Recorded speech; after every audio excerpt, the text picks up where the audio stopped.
Bien, chers frères et sœurs dans le Seigneur, que la grâce et la faveur de notre Seigneur Jésus descendent et demeurent sur chacun et sur chacune de vous.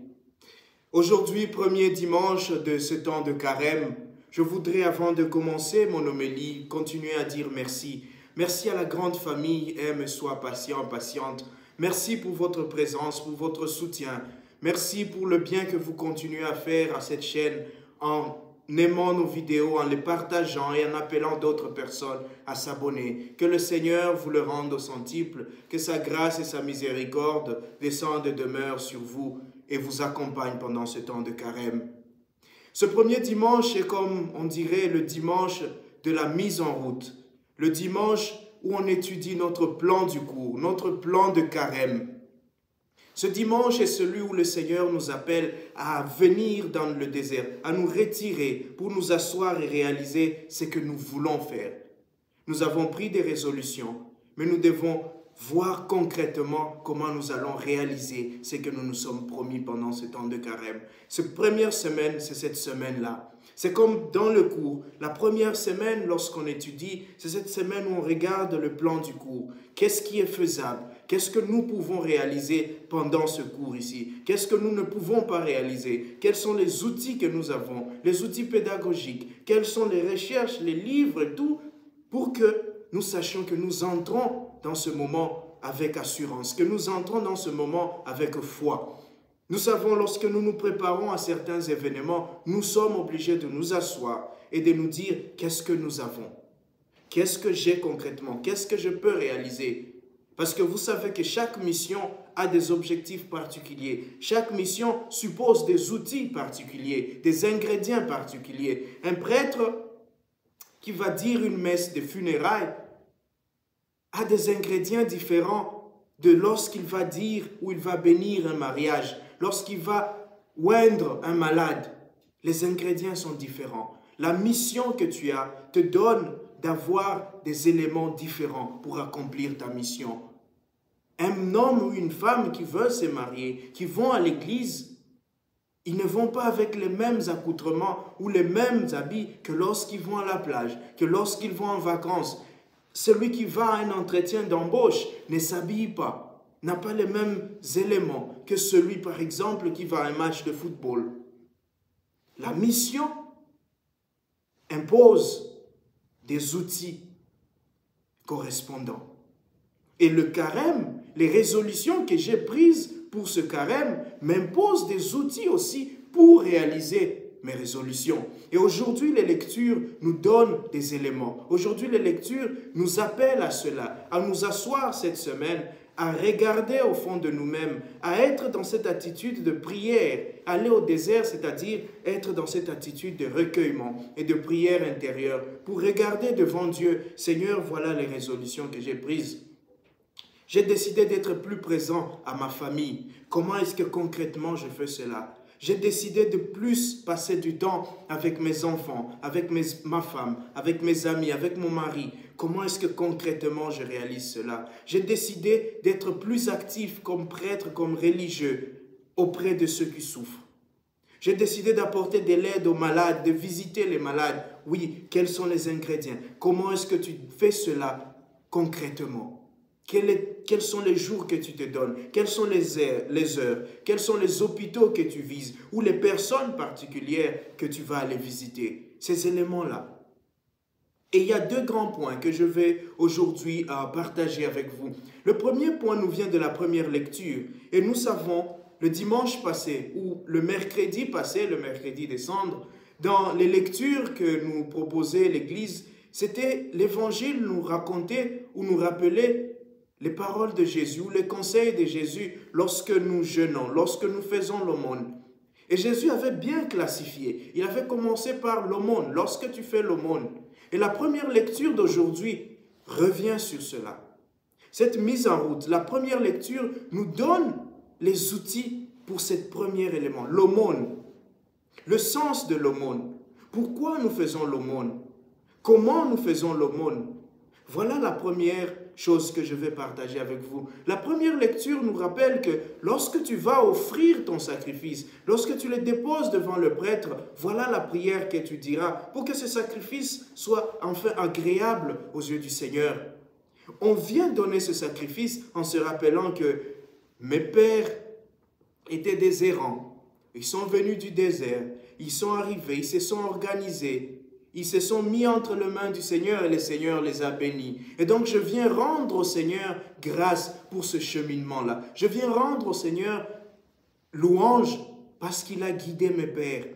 Il les a formés, il les a protégés, il les a gardés même lorsqu'ils étaient en esclavage. Lorsqu'ils souffraient en Égypte, ils ont crié vers lui, il est venu les libérer. Et aujourd'hui, si je suis là, c'est parce que le Seigneur est miséricordieux. Le Seigneur a accompagné mes pères. Et donc, aujourd'hui, on nous donne le sens de l'offrande. Vous savez, le premier élément de notre temps de carême, c'est ce partage-là. Cette sortie de moi-même pour aller vers les autres. Et le partage peut se décliner de plusieurs manières. Ça peut être une offrande à l'église. Ça peut être une aumône à un pauvre ou à quelqu'un autour de toi. Ça peut être ce temps que tu passes avec des amis. Ça peut être ce mouvement, cette marche vers la réconciliation avec les autres. Ça peut être tous ces éléments-là. Cette présence auprès de tien, cette présence auprès de ta famille. Ça peut être ces querelles que tu veux abandonner. Et donc aujourd'hui, on nous dit, comment est-ce que nous faisons cela?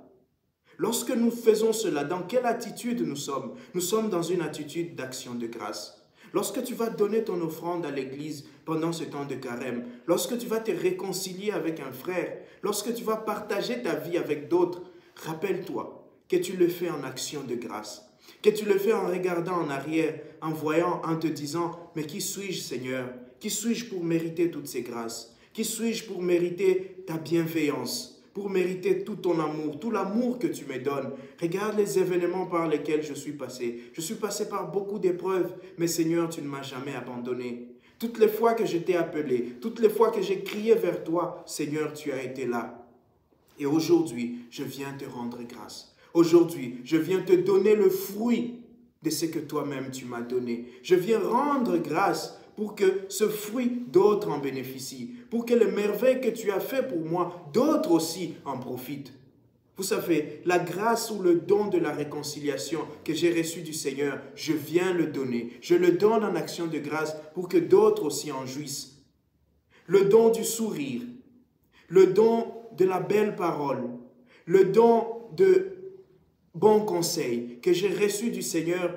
Chaque fois que je viens le donner, c'est toujours en action de grâce. Et c'est cela qui fait de ce don un don parfait, un don bienveillant, un don agréable au Seigneur.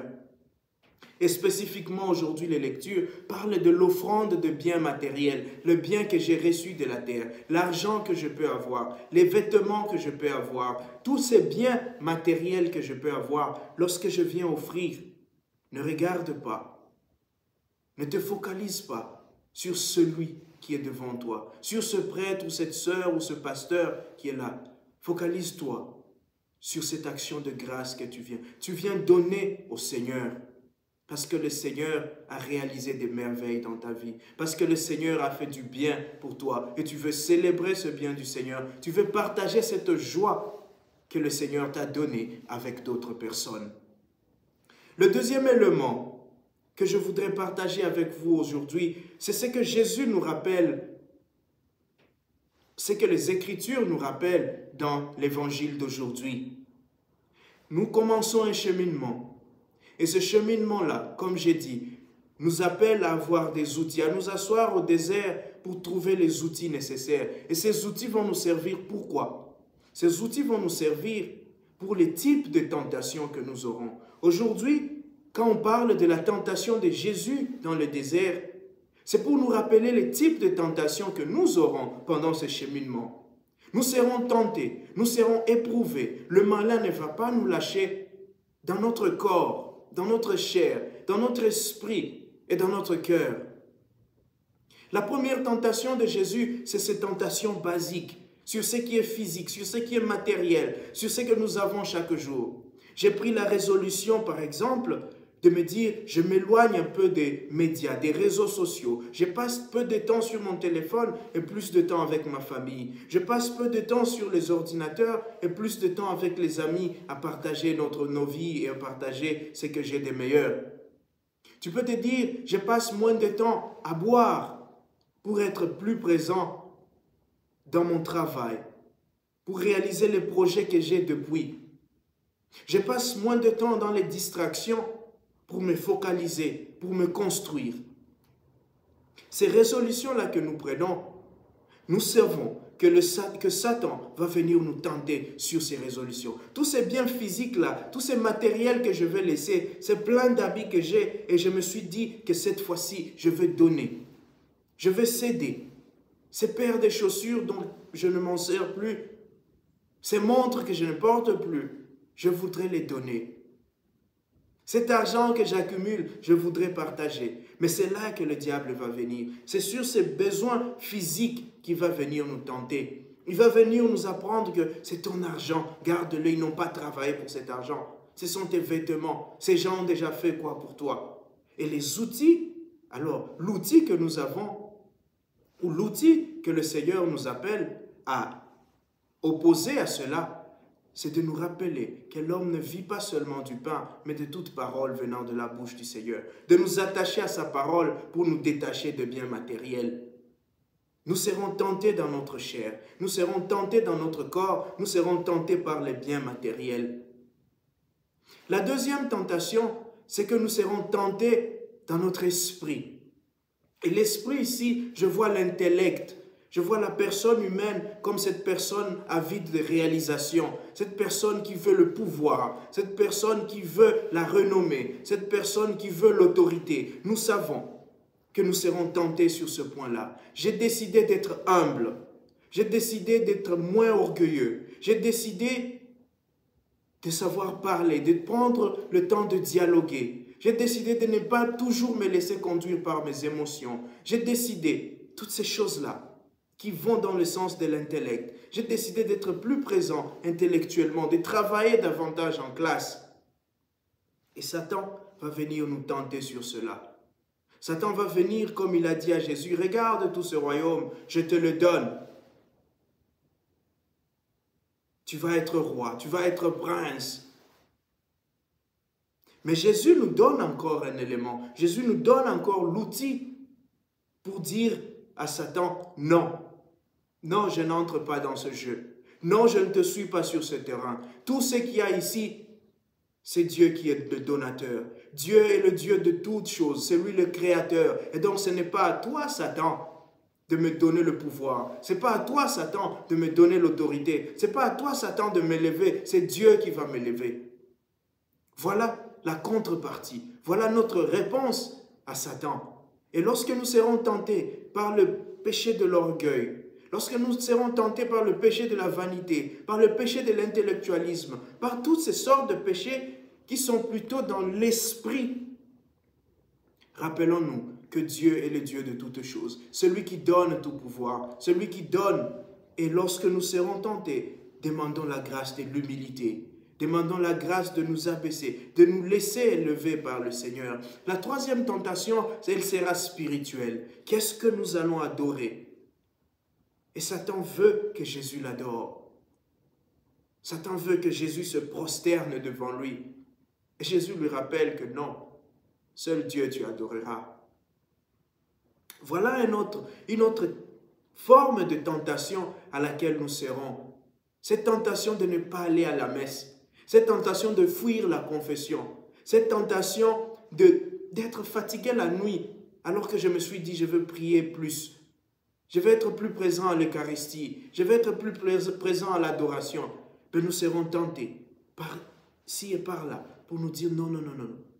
Tu peux faire ça demain. Cette tentation d'échapper même au chemin de la croix et dire bon, j'irai à l'autre chemin de la croix. Le Seigneur nous rappelle que ce sont les tentations que nous aurons. Et il nous a donné les outils pour les combattre. Le premier outil, et c'est ce que Saint Paul nous dit, c'est la confession de notre foi. De dire dans ma bouche que Jésus est sauveur, de croire dans mon cœur que Dieu l'a ressuscité.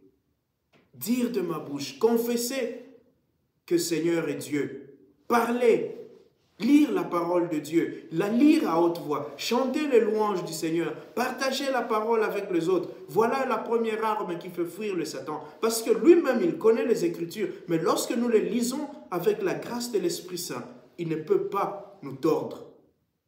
Et donc, proclamer par ma bouche que le Seigneur est Dieu, croire dans mon cœur que le Seigneur, que Dieu l'a ressuscité, alors nous serons sur la voie. Alors, ce cheminement sera un cheminement plein de joie et de bénédiction. Je prie pour vous et je prie pour nous que le Seigneur nous donne ses grâces. Nous pouvons le faire. Nous pouvons vaincre les tentations. Les outils qui sont donnés, les outils que nous nous donnons nous-mêmes, c'est cette semaine que nous allons nous asseoir pour les mettre ensemble. C'est cette semaine que nous allons nous asseoir pour regarder quelles sont mes résolutions, quels sont les outils qui sont là pour mes résolutions. Et en mettant ces deux ensemble, nous allons les offrir au Seigneur pour lui dire, Seigneur, regarde, voilà ce que j'ai. Aide-moi à vivre ce temps de carême. Aide-moi à passer cette marche vers Pâques dans la joie et dans la simplicité de cœur. Aide-moi à être avec toi au désert. Aide-moi à cheminer avec toi pour qu'avec toi, je puisse vaincre les tentations de la chair, de l'esprit et du cœur, pour qu'avec toi, je puisse triompher du mauvais et je puisse triompher du malin, et pour qu'avec toi, je ressuscite au jour de Pâques. Que le Seigneur nous bénisse et nous donne cette grâce aujourd'hui et tous les jours. Amen.